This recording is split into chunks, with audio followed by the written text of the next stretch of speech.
inibig niyo, ako tayo ng Diyos. Laan sa atin ng Diyos yung ibigin niya tayo.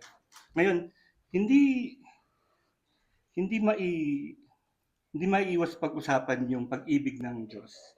Doon sa pag-ibig natin sa Diyos, dahil minsan nakakalimutan natin yung tayo ay inibig muna bago natin inibig ang Diyos. So hindi natin ibinabalik 'yon kasi hindi reciprocal. Kumbaga, yun ay yung resulta ng pag-ibig ng Diyos sa atin. Hindi hindi yung effort natin, kundi yung resulta nung niligtas niya tayo, biniyayaan niya tayo, binigyan niya tayo ng bagong pag-asa, bagong umaga itong linggong ito. Ngayon, napakaraming pag-uusapan tayo ngayon kasi noon sa ba? Alas 8, 8:13. Sana magkasya yung oras natin kasi ang daming paksa dito sa 2 Samuel 19. Pangalawang aklat ng propetang Samuel, ika-19 na kabanata. Ilang buwan na nag-uusap tayo, pinag-aaralan natin yung buhay ni Haring David sa mga paraan na hindi nagagawa ng maraming tao. Not everyone, not every church ay pinag-uusapan yung ganitong kadetalye. At napakapalad natin, tayo binigyan ng Diyos ng oras para pag-usapan to kasi yung bawat detalye ng buhay ni Haring David maganda sa atin sa application ng buhay natin. Ngayon, natuklasan ko pagkatapos ng ilang pag-aaral na kakaunti at mahirap makahanap ng mga believers na nakakaalam ng ilan sa mga kwento, mga pangalan o mga back channels ng kwento na sinabi sa Lumang Tipan. Ngayon, ipapaalala ko sa inyo na yung dalawang bagay na to. Una, ang Bible ni Jesus, tsaka ang Bible ni Apostle Paul, at yung 12 apostoles, ang Bible nila, yung Lumang Tipan. So kung nag-aaral tayo ng Lumang Tipan, para tayong kasama ni Jesus nag-aaral ng Lumang Tipan. Ngayon, pangalawa, sinabi ni Apostol Pablo patungkol sa Lumang Tipan sa Romans 15:4. Sinabi na anumang nasa kasulatan noon pang una ay nasulat sa ikatututo natin. Tayo na nakatututo. So hindi sasabihin ng ibang tao, ba't hindi tayo mag-aral muna ng New Testament? Oh, it's good. Pero yung naaral natin sa Lumang Tipan ay napaka-importante dun sa parang backbone natin, yung mga aral na yon. Ngayon, ito isang bagay na alam natin tungkol sa Bible. Ito ay napaka-honest. Very, very honest. At merong hindi lamang magandang halimbawa yan, kundi meron ding mga masamang halimbawa. Yan. Itatanong nyo, bakit masama? Bible to o aral sa simbahan. Nasulat yon para sa ating paalala. Reminder sa atin upang malaman natin na hindi lamang kung ano ang dapat gawin, kung ano yung hindi dapat gawin. Ayan. So, merong contrast dun sa pag-aaral natin. At nato tayo nag-aaral tungkol sa buhay ni Haring David at marami siyang nagawa na dapat natin gawin at meron din siyang nagawa na hindi dapat natin gawin. Ayan. Tayo muna ay magbalik-aral. Una, pinatay ni Absalom ang kanyang kapatid sa ama na si Amnon dahil sa panggagahasa ng kanyang kapatid na si Tamar, at pagkatapos tumakbo siya palabas ng bayan, tumakas at nagtago. Next. Sa kalaunan, bumalik na siya sa Jerusalem sa pamimilit ni Joab, ngunit ayaw siyang makita ng kanyang ama. Natandaan niyo yung huli natin pinag-usapan, di ba? Ngayon, sa wakas, may nakikinig din sa kanya pero huli na. May makikinig din sa kanya ngayon kasi sinunog niya yung bukid. Kailangan pang magsunog ng bukid. Pero masyado nang huli. Sumunod, nagrebelde si Absalom kay Haring David. At si Absalom ay tumayo sa harap ng pintuang daan o gate, pinifilter niya yung mga tao, para kunin yung simpatsya ng tao na makinig kayo sa akin. Ako ang bago yung leader. At maila yung paniniwala sa pamumuno ni David at isang pagrebelde ang nabuo. Isang kudeta ang nabuo dahil dun sa pagsasabi na yon ni Absalom.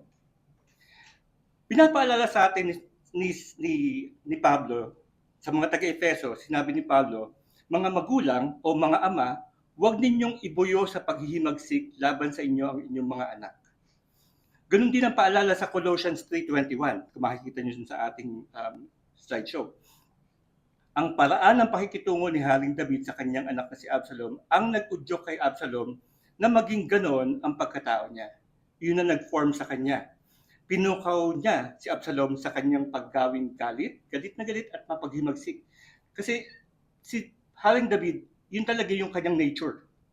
Hindi natin i-excuse si Absalom sa ginawa niya, ngunit hindi natin pwedeng i-excuse si Haring David sa paraan na ng kanyang maling pamamahala sa issue ng kanyang anak na si Absalom. Walang excuses doon. Ngayon, lahat tayo may mga pagsubok. Lahat tayo may mga bagyo. Kakaraan lang ng bagyo. May mga bagyo tayo sa buhay. Sa palagay ko, ang pinakamasamang bagyo sa buhay, yung relationship. Relationship sa pamilya. Napakahirap nun. Kasi, sabihin ng iba,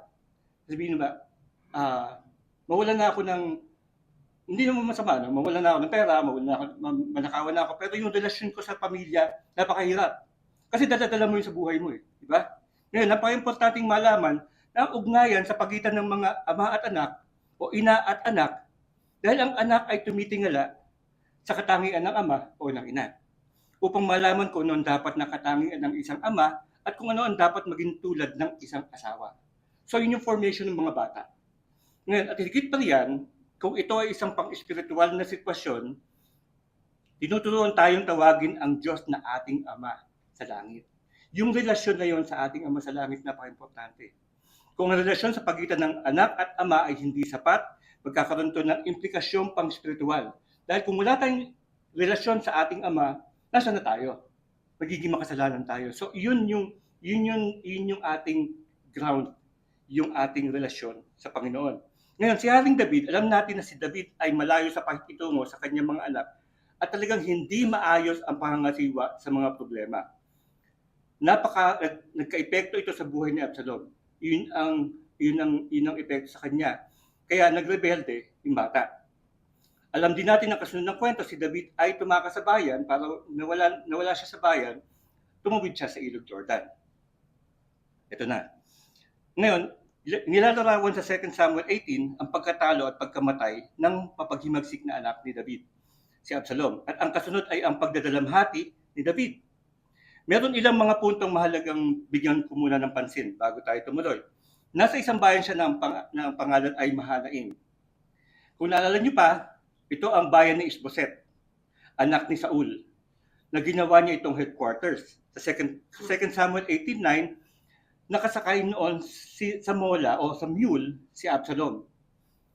Pagdaan niya sa ilalim ng puno ng ensina o terebinth tree, napasabit ang ulo niya o yung buhok niya sa mga sanga. Natandaan niyo yung last week, di ba? Ngayon, sa verse 11, sinabi ni Joab sa taong nakakita ng sitwasyon ni Absalom na bakit hindi pa nito pinatay. Ngayon, sumagot ito na ang bilin ay huwag saktan ang anak na si Absalom at baka siya ay mapahamak dahil hindi sumunod sa utos.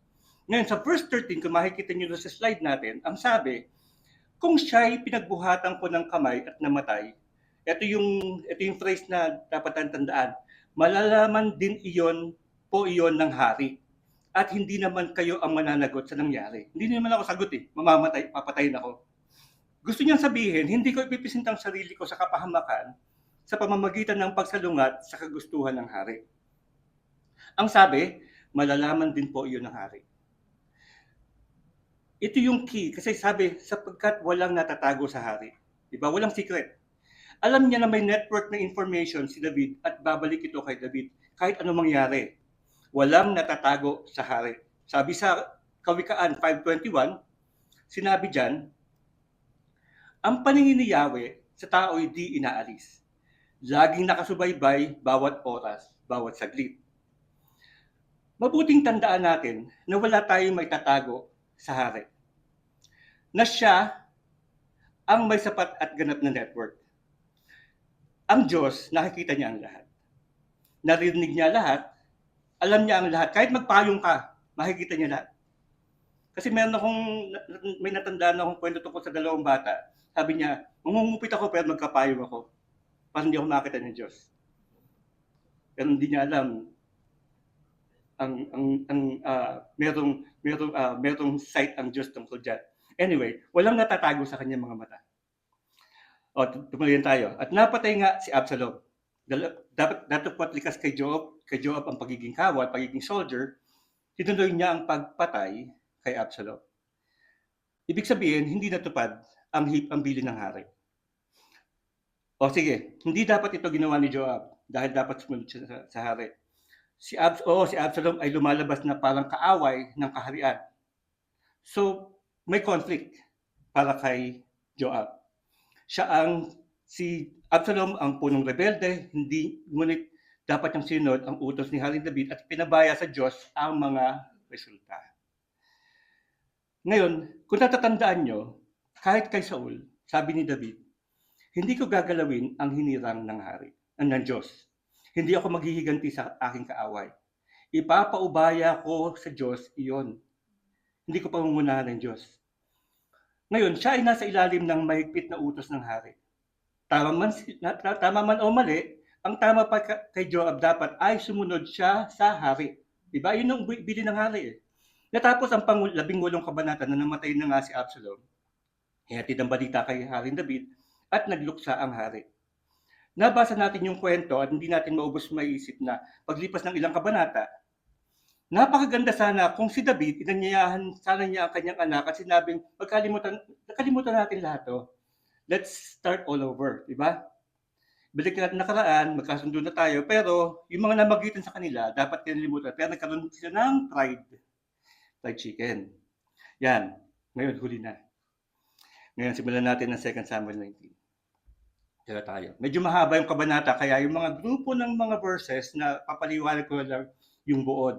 Hindi na natin babasahin yung iba, pero para mabuo natin, mamaaral natin ng gusto yung iba pa. Pero magdasal muna tayo. Panginoon, salamat po sa aming pagbubulay-bulay ngayong umaga. Kayo po nabigay sa amin ng kaliwanagan na to. Hindi po magagaling sa akin ang lahat ng salita na kundi sa inyo lang. Kayo po ang magbigay sa amin ng kaliwanagan at may sa buhay namin yung aming natututunan dito.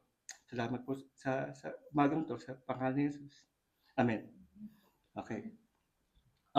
So itong verse 1 to 4, ang mga talatan to, actually verse 1 to 8, ay ang salungatan sa pagitan ng personal na kalungkutan at pampublikong tungkulin ni Haring David. Pinapakita dito ang mabigat na pananagutan ng pamumuno, yung pagiging leader. Dapat ipaisantabi ni Haring David ang kanyang labis na kalungkutan bilang isang ama upang gampanan ang kanyang tungkulin bilang isang hari. Yun. Mahirap yun kasi grieving siya. Tapos, pero hari siya. Ano yung role mo? Diba? Ano yung mahalaga sa'yo? So, dito naman, sinasabi na si Haring David ay nagdadalamhati sa pagkamatay ng kanyang anak na si Absalom, kaya't ang tagumpay ng kanyang hukbo ay parang isang pagkatalo. Kasi nangyari, naging dahilan upang ang kanyang mga sundalo ay bumalik sa lungsod sa kahihiyan. Dahil pinatay yung si Absalom sa halip na magdiwang.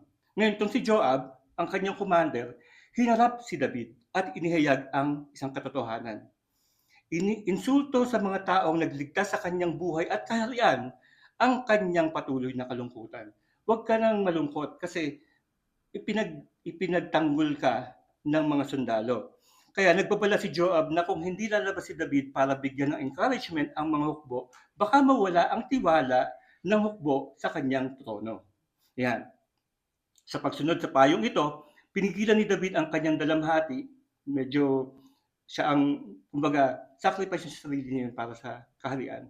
Umupo sa pintuang daan sa gate ng lungsod upang suriin at parangalan ang kanyang mga tauhan. Yan. Tuloy na natin. Verse 8. Samantala, nagsitakas ang mga Israelita at nag-uwian sa kanilang bayan. At ganito ang naging usapan sa buong lupain. Iniligtas tayo ni Haring David sa lahat nating kaaway at pinalaya sa mga Filisteo. Ngunit dahil kay Absalom, napilitan siyang umalis. Kilala nating hari si Absalom, ngunit siya'y napatay sa labanan.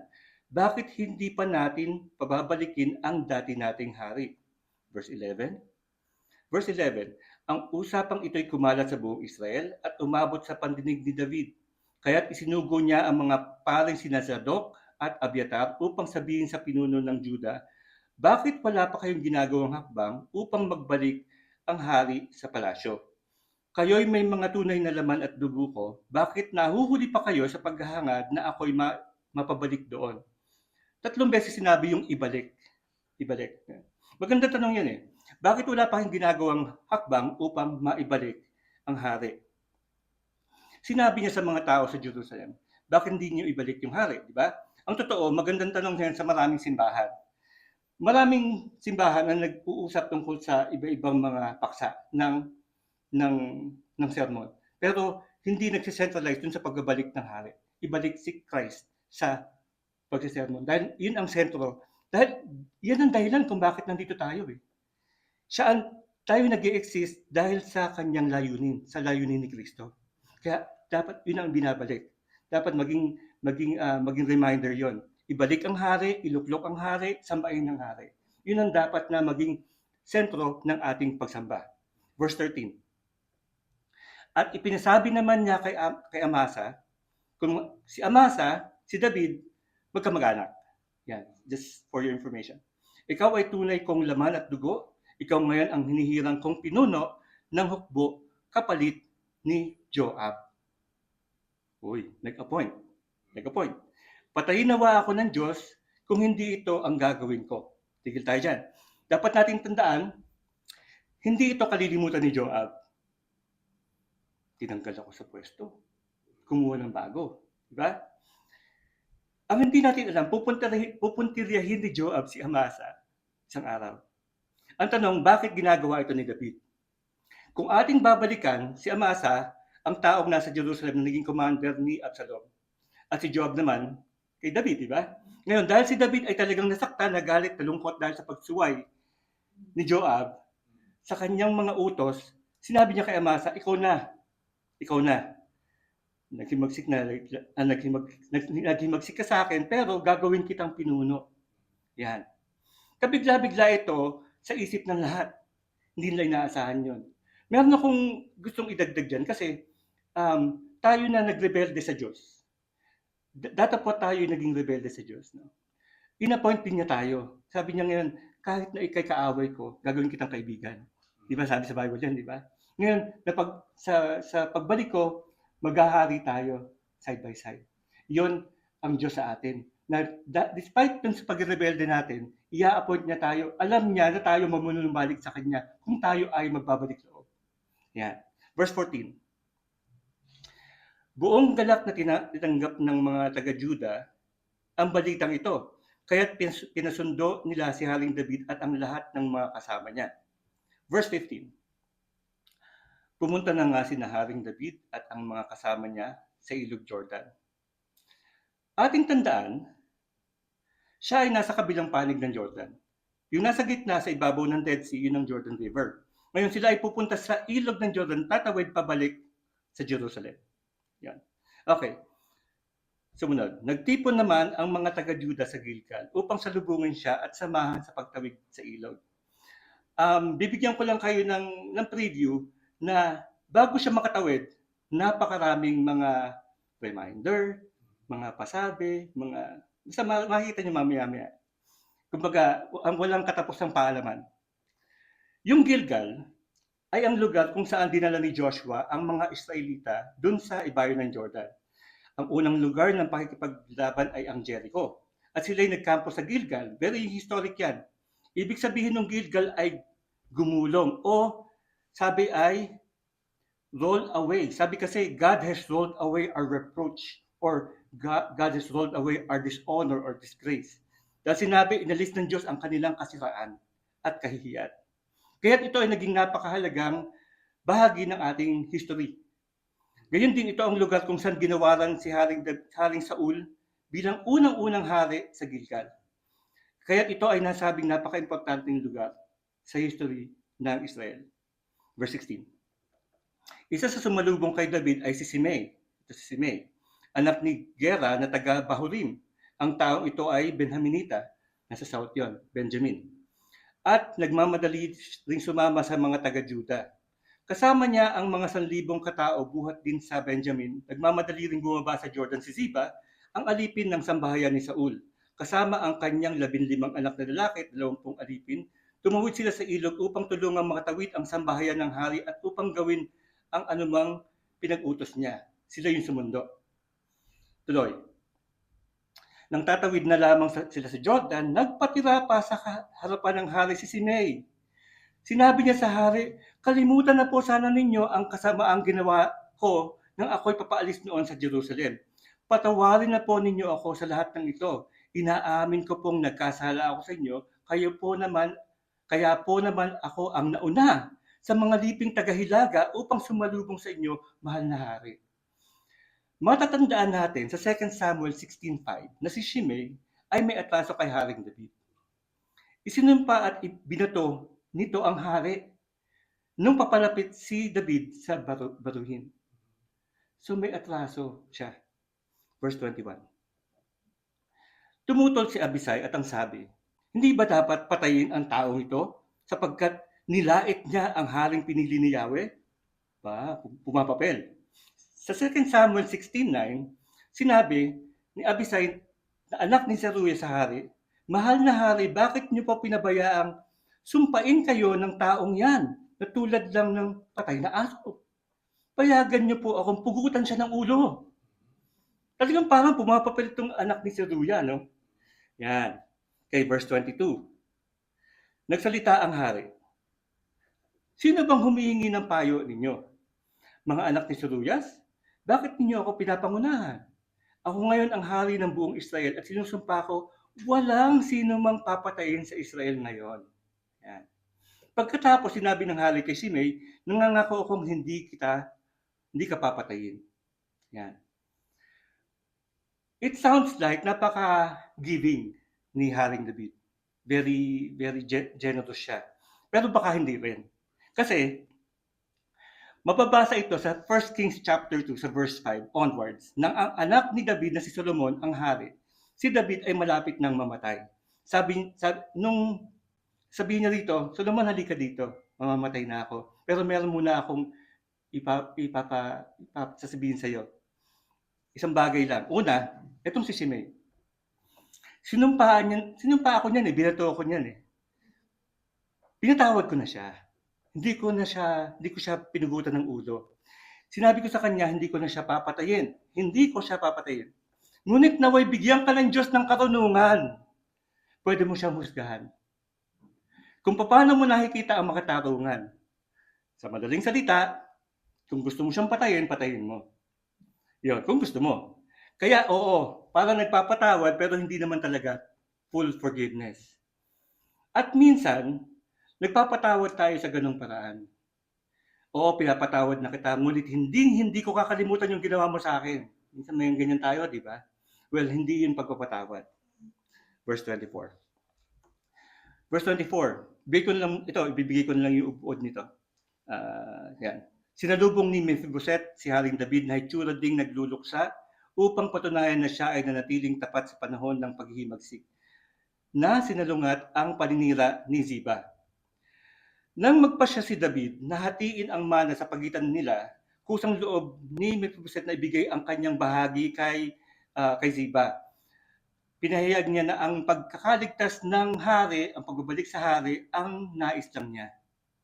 Okay na sa kanyang wala siyang basta nakita niya ang hari na ligtas, okay na siya doon. Pero tingin ko, si Mephibosheth meron iniisip na political. Meron siyang interest. So, malalaman natin sa mga 1 Kings and 2 Kings kung ano mangyayari. Verse 31. Verse 31. May isang taga-Gilead na bumaba mula sa Rohelim at naghatid din sa hari hanggang Jordan. Ito'y si Barzillai. Ngayon, si Barzillai, ang tao ito isang mayaman na nag-alaga kay David nang tumakas siya sa bansa. Ngayon, nagbalik siya, mapapansin, matanda na siya. Verse 32. Sabi doon, siya'y 80 taon na at napakalaki ng naitulong sa hari nung ito'y nasa Mahanaim pa. Siya'y isa sa kinikilalang mayaman doon. At siya ang nagbigay ng pagkain sa hari. Bago tumawid ang hari at sinabi nito, mabuti pa'y sumama ka sa amin sa Jerusalem, doon ka na tumira sa palasyo at ako ang bahala sa iyo. Parang utang na loob. So gusto niya isama si Barzillai. 34. Sumagot si Barzillai, ilang taon na lang ang itatagal ko bakit pa po ako sasama sa inyo sa Jerusalem? 80 taon na ako at wala nang kasiyahan sa mga kalayawan. Hindi ko na malalasahan ang sarap ng pagkain at inumin. Wala nang pang-akit sa akin pati magagandang awitin. Magiging pabigat lamang ako sa inyo, mahal na hari. iwan niyo na ako. Yung gusto niyang sabihin. Ihahatid ko lang kayo hanggang sa makatawid ng Jordan. Ihahatid ko lang kayo ng tingin. Hindi na ninyo ako kailangang gantimpalaan ng ganito. Basically, sinasabi ni Basilio na gusto na niya na doon na lang siya mamatay sa kung saan siya naroon. Pero nung sa verse 37, meron siyang request. Sabi niya, verse 37, hayaan na ninyo ako magbalik sa aking bayang sinilangan, doon ko nahihintay na aking mga huling araw sa tabi ng puntod ng aking ama at ina. Narito ang lingkod ninyong si Kamaam. Siya ang isama ninyo, ang katulong kong ito, at kayo na ang bahala sa kanya. Ngayon sa ibang version, ang pangalan ni Kamaam, Kimham. Marami ako narinig na mga pastor na sasabi nila, yung pronunciation nun ay Kimham. Dahil yung Jewish na background nila. Kulyana Kim. Verse 38. Sumagot ang hari, sige, sasama ko siya. Gagawin ko rin ang lahat ng gusto mo para sa ikabubuti niya. Tingin ko yung si Kamaam, anak niya. Anak niya yun. Tungkol naman sa iyo, gagawin ko rin ang lahat ng gusto mo. Tumuwid sa Jordan ang lahat. Bago tumuwid ang hari, hinagkan muna niya at binasbasan si Barzillai. Pagkatapos umuwi si Barzillai sa kanyang tahanan. Mukhang talagang maganda yung relasyon ni Haring David at saka ni Barzillai. Napakaganda. Verse 40. Nagtuloy sa Gilgal ang hari, kasama si Kamaam o si Kimham. Kasama rin nila ang lahat ng taga-Juda at kalahati ng mga taga-Israel. Ngayon, may konti muna tayong papaliwanag. Mayroong 12 tribes sa Israel. 10 yung nasa north, 2 yung nasa south. Kapag sinabing taga-Israel, yun yung 10 sa north. Yun yung nasa north. Kapag sinabing taga-Juda, yun yung 2 na nasa south. Ang 2 tribo sa timog, sa south, yun lang ang paraan na ito na nahahati sa Biblia. 2 tribo sa south, yung sa tribe ni Judah, ang pinakamalaking tribo, at isang maliit na tribo yung Benjamin. Yan. Ang tribong pinanggalingan ni Haring Saul. Yan. So, yun yung 2 yun. Napakalaki nung tribe ni Judah. Si David ay nagmula sa lipi ni Judah. Si David ay naging hari ng South sa tribo ng Judah sa loob ng 7 taon. Ngunit na maglaon, kinilala siya bilang hari ng buong Israel. Verse 41. Pagdating doon, sama-samang lumapit kay David ang mga Israelita. So, yung mga taga-North. Sabi nila, bakit po kami inunahan ng mga kapatid naming taga-Juda sa pagsundo sa inyo at sa inyong mga tauhan at sambayan mula sa kabila ng Jordan? Yan. Kini-question nila yung paghatid, yung pagsundo na yon. Hindi ito joke kasi mukhang seryoso yung usapan na to. Ang tema ng pananalitanda, dito sa pagkakasabi, galit sila. Kasi parang, bakit sila? Hindi kami. Ang mga tao ng Israel, mga sa north, yung 10 northern tribes, tsaka konti lang sila nagalit sa mga tao sa timog sapagkat naroon upang ibalik si Haring David pabalik ng Jordan, ng Jerusalem. Verse 42, sumagot ang mga taga-Juda. Ito sagot ginawa namin iyon sapagkat ang hari ay malapit naming kamag-anak. Anong ikinasasama ng loob ninyo? Hindi naman kami palamunin ng hari. Check out the word, palamunin ng hari. Hindi rin niya kami binayaran. Ayan. Parang sinasabi ng mga taga-South, sa tingin mo, sinulsulan niya kami para gawin namin to? May suhol ba? May bribe ba? Katingin mo ba na nakakuha kami ng special na favor dahil dito? Wala. Sumagot ang mga taga-Israel. 10 beses ang karapatan namin kay Haring David. Kahit po kamag-anak ninyo siya. Ibig sabihin, dinepensa nila, 10 shares kami. Bakit hindi kami? Di ba?